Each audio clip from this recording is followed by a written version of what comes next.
Hi friends, இன்னைக்கு நான் IFB model washing மிஷினோட மிஷின் க்ளீன் பண்ணுற பவுடர் பற்றி தான் சொல்ல போகிறேன். ஏற்கனவே வந்து IFB அன்பாக்சிங் வீடியோ நான் போட்டிருக்கேன். கண்டிப்பாக நீங்கள் அதை வாட்ச் பண்ணி பாருங்கள். இப்போ நம்ம வந்து 3 monthsக்கு ஒன்ஸு இந்த மிஷினை நம்ம க்ளீன் பண்ணணும். அதுக்காக தனியாக பவுடர் கொடுத்துருக்காங்க. இதோட ரேட் பார்த்தீங்கன்னா 170. பாருங்கள், வீட்டுக்கே வந்து ரெப் கொடுத்துருவாங்க. நீங்கள் ஆர்டர் பண்ணால் போதும், அவங்களே வீட்டுக்கு கொண்டு வந்து தேடி வந்து கொடுத்துருவாங்க. நம்ம கோம்போ பேக் கூட வாங்கிக்கலாம். நாங்கள் அப்படி வாங்கி வச்சுருக்கோம். ஸோ இன்றைக்கி வந்து நாங்கள் இதை யூஸ் பண்ண போகிறோம்.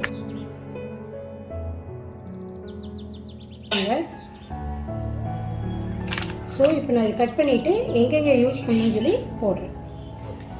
பாருங்கள், இந்த மிஷின் வச்சுருக்கிற எல்லாமே டாப் லோடு ஃப்ரண்ட் லோடு வச்சுருக்கவங்க எல்லாருமே இந்த மாதிரி பவுடரை 3 months ஒன்ஸ் யூஸ் பண்ணுங்கள். ஏன்னா இது யூஸ் பண்ணுறதுனால உங்கள் மிஷின் வந்து ரொம்ப சேஃப்டியாக இருக்கும். இதுக்குள்ளே இருக்கிற அழுக்கு, கண்ணுக்கு தெரியாத அழுக்கெல்லாம் இது எடுத்துரும். நம்ம உப்பு தண்ணி நல்ல தண்ணி எல்லாம் யூஸ் பண்ணிகிட்ருக்கோம். அந்த மாதிரி சமயத்தில் உப்பு போய் இந்த மோட்டரில் எல்லாம் படிஞ்சுக்கும், பின்னாடி இருக்கிற ஸ்பேஸ்ல எல்லாம் படிஞ்சுக்கும். இந்த பவுடர் போடுறதுனால அதை சுத்தமாக ரிமூவ் பண்ணிடுது. கண்டிப்பாக இதை யூஸ் பண்ண சொல்லியிருக்காங்க. அப்படி பண்ணாமல் போகிற பட்சத்தில் உங்கள் மோட்ரு வந்து வீக் ஆகிடும். அந்த ட்ரம்மை வந்து காமிச்சாங்க, அந்த மிஷினோட ட்ரம்மை காமிச்சாங்க. அந்த ரெப்பு ரொம்ப அந்த உப்பு தண்ணியெல்லாம் படிஞ்சு ரொம்ப அசிங்கமாக இருந்தது. மிஷின் ஓடாதுன்னு சொன்னாங்க. ஸோ கண்டிப்பாக நீங்கள் 3 months ஒன்ஸ் இதை யூஸ் பண்ணி பாருங்கள். பாருங்கள், இது 100 gram பேக்கெட்டு நிறைய இருக்குன்னு சொல்லி கொஞ்சம் எடுத்து வச்சிடாதீங்க. நம்ம இல்லத்தரசிகள் எல்லாருமே யூஸ் பண்ண ஏதாவது கொடுத்தா நான் மிச்சம் பிடிக்கிற பேர் வழின்னு சொல்லி கொஞ்சம் பேக்கெட்டில் எடுத்து வைப்போம். கண்டிப்பாக இந்த தப்பாக பண்ணிடாதீங்க.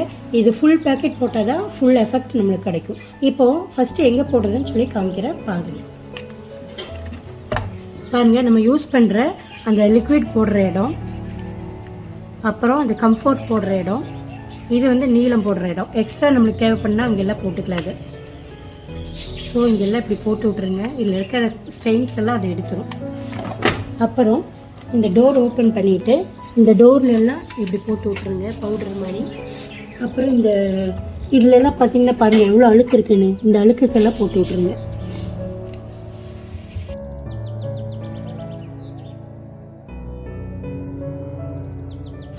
அவ்வளோதான் ஃப்ரெண்ட்ஸ். இப்போ நான் எல்லா பக்கம் போட்டு விட்டேன். ஆன் பண்ணி விட்டுறலாம். மிஷின் 1 hourக்கு ஓடும். அது என்ன ஆப்ஷன் சொல்லி காமிக்கிறேன். மிஷின் ஆன் பண்ணிக்கோங்க. பாருங்கள், இப்போ நான் பவுடர் எல்லாம் போட்டாச்சு. இப்போ செலெக்ஷன் மோட் இருக்குது. அதில் வந்து காட்டன் நார்மல் செலக்ட் பண்ணிக்கோங்க. 40 degree டெம்பரேச்சரில் பண்ணிக்கோங்க. பண்ணிவிட்டு இப்போ பாருங்கள், நான் காட்டன் செலக்ட் பண்ணுறேன். இந்த மாதிரி ரோல் பண்ணிங்கன்னா போதும். காட்டன் செலக்ட் ஆகிடுச்சு. இப்போ டெம்பரேச்சர் நம்மளுக்கு 40 இருக்குது. ஆன் பண்ணி விட்டுறலாம். இப்போ இது வந்து சூப்பராக வாஷ் ஆகி கொடுத்துரும்.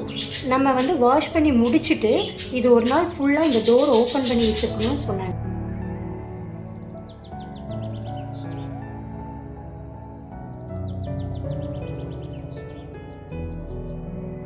டூ hours ஓடும் நம்மளுக்கு.